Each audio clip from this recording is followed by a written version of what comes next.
পাথর আর পিয়াইন নদীর মেলবন্ধন।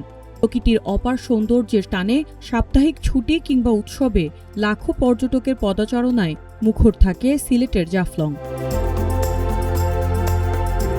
কিন্তু এই অপরূপ সৌন্দর্যের আড়ালেই এখন চরম অব্যবস্থাপনা। পর্যটকদের চাপ বাড়লেও এখানে গড়ে ওঠেনি কোনো কার্যকর বর্জ্য ব্যবস্থাপনা। যেখানে সেখানে ফেলা হচ্ছে প্লাস্টিক ও নানা আবর্জনা। ফলে দিন দিন বিষিয়ে উঠছে পরিবেশ, নষ্ট হচ্ছে পর্যটন কেন্দ্রের চেনা রূপ।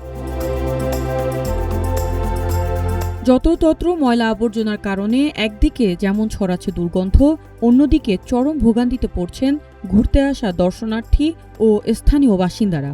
স্পট যেগুলো আছে এগুলোতে যত ধরনের ময়লা আবর্জনা যত্রতত্র আমরা ছড়িয়ে ছিটিয়ে ফেলে রাখি, এগুলো আমার কাছে মনে হয় যে কি প্রশাসনের উচিত একটা নির্দিষ্ট স্থান তৈরি করে দেওয়া, যাতে পর্যটক আমরা যারা আসি তারা যাতে ওই স্থানেই ময়লাটা ফেলি আর কি। আর কেউ যদি ধরেন আইন অমান্য করে বা যেখানে সেখানে ময়লা ফেলে, তার বিরুদ্ধে যাতে আমরা দ্রুত অ্যাকশন নিতে পারি, ওই রকম কিছু পদক্ষেপ নিতে হবে আমাদেরকে। এখানের পরিবেশ আগে অনেক ভালো ছিল, এখনকার পরিবেশ এখন একদমই অবস্থা খুবই বাজে।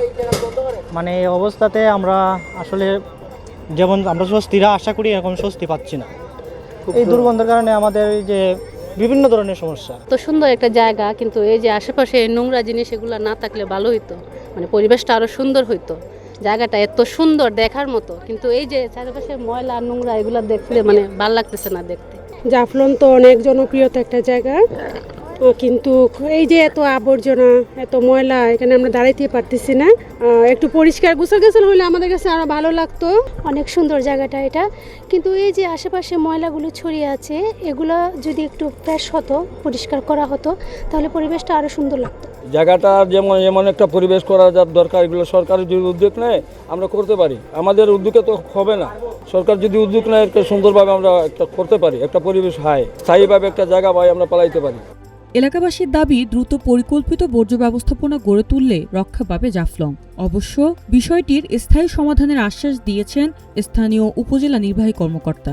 বাংলাদেশের অন্যতম পর্যটন কেন্দ্র জাফলং, যেটাকে আমরা প্রকৃতি কন্যা বলে থাকি, তো ওখানে বর্জ্য ব্যবস্থাপনার আসলে আপনারা ঠিক ধরেছেন যে এই মুহূর্তে তেমন কোনো ব্যবস্থা নাই। তো আমরা এখানে একটা জায়গা খুঁজছি, এখন পাওয়ার পরে এখানে আমরা একটা বর্জ্য ব্যবস্থাপনার জন্য যে আধুনিক ভাবে যে বর্জ্য ব্যবস্থাপনার যে একটা প্রকল্প এখানে নেওয়া হচ্ছে শীঘ্রই। তো এটি যদি হয় আশা করছি কোনো সমস্যা হবে না।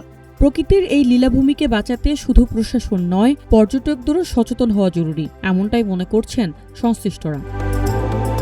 News desk, green TV digital.